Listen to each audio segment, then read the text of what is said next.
sadya nga bang ganyan? Magkatagpo, magkalayo ang nagmamahalan. Ganyan tayo, mga pusong pinalayo. Ngunit nagsumpa na walang limutan.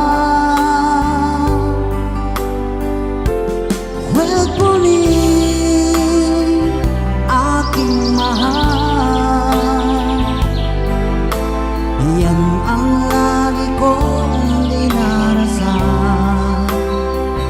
That's the way it